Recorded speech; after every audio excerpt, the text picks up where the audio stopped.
Europe.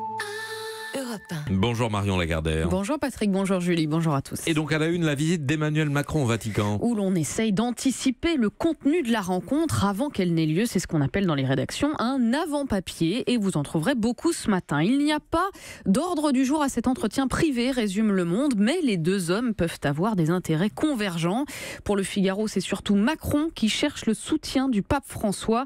Il vient chercher un allié, juge également l'avis. Et puis gros dossier dans La Croix qui liste les enjeux de la visite, apaiser les relations, aborder les sujets qui fâchent, l'écologie par exemple, un thème cher au pape, écrit le journal, mais pour lequel le président français a déçu. Même chose sur l'accueil des migrants, où Emmanuel Macron reste très critiqué par les associations catholiques pour sa politique migratoire. Enfin, dernier enjeu d'après La Croix, renouer avec les catholiques, puisque le chef de l'État cherche à élargir à droite, résume le journal, qui précise que la majorité veut couper l'herbe sous le pied des républicains en vue des européennes et des municipales. Même analyse dans Libération. Le président a besoin du vote catholique pour achever la décomposition de la droite qu'il a entamée, écrit Laurent Geoffrin. Manière de dire qu'on n'est pas juste dans un débat entre jésuites et qu'il y a aussi un brin d'intérêt électoral dans le fond de l'affaire. À noter l'article du Parisien sur le vrai faux du protocole papal. Toujours intéressant à savoir, par exemple, parce qu'on voit venir la polémique. Non, la première dame n'est pas obligée d'être coiffée d'une mantille. Pas obligatoire non plus la génuflexion ni le baiser de l'anneau papal. Mais il vaut mieux être en noir quand même.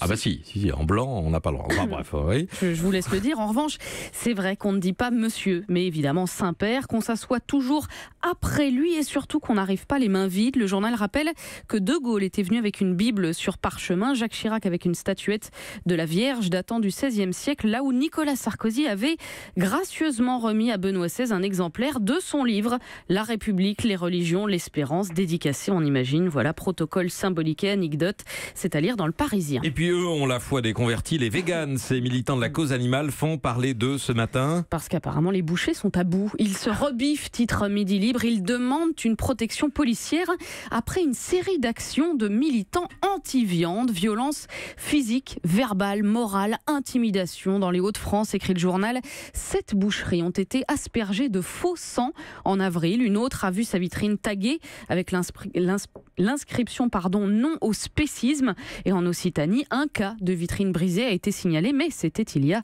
2 ans. Faut-il pour autant réclamer une protection policière ? Oui, répond le président de la Confédération de la boucherie-charcuterie. Les services de l'État doivent surveiller ces militants et interpeller si nécessaire, et de fustiger ces gens qui ne représentent que 2 à 3% de la population, mais bénéficient d'importants relais médiatiques et de stars qui font leur promotion. En face, toujours dans Midi Libre, la cofondatrice de l'association L214, Brigitte Gontière, dénonce, elle, cette idéologie qui met à mort 3 millions d'animaux par jour en France, autrement dit la boucherie. Mais finalement, oui, tout à fait. Qui sont les véganes ? Que veulent-ils ? Quels sont leurs réseaux ? Enquête et réponse dans le magazine Néon sur les révoltés de la viande. Les journalistes s'y sont mis à 3 pour suivre les militants du collectif 269 Life. 500 adhérents et un créneau, l'antispécisme, une idéologie qui rejette la supériorité de l'homme sur l'animal et prône l'égalité entre les espèces. Des militants qui parlent de l'élevage comme d'une industrie du meurtre organisé et qui font des opérations commando pour exfiltrer les animaux des abattoirs.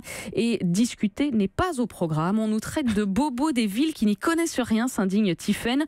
On discutera quand le rapport de force sera en notre faveur. Effectivement, ça donne le ton. En attendant, les véganes privilégient les actions, quitte à finir au tribunal. Tiphaine, par exemple, a été condamnée pour violation de domicile et dégradation en réunion lors d'une infiltration dans un abattoir du groupe Bigard. Enquête à lire dans le magazine Néon, qui donne également quelques chiffres assez éclairants. Par exemple, savez-vous combien de kilos de viande on consomme par an ?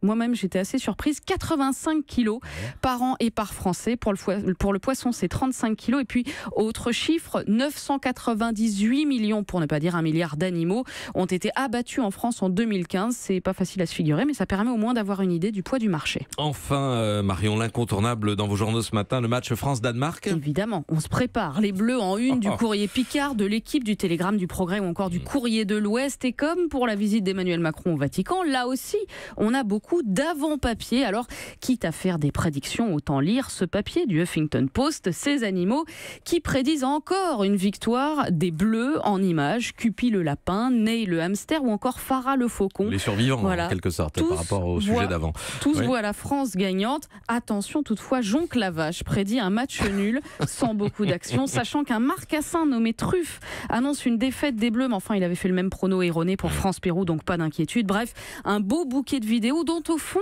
on se demande, on comprend pas très bien les ressorts. Est-ce que c'est de la superstition chronique? Est-ce que c'est une vile course au clic?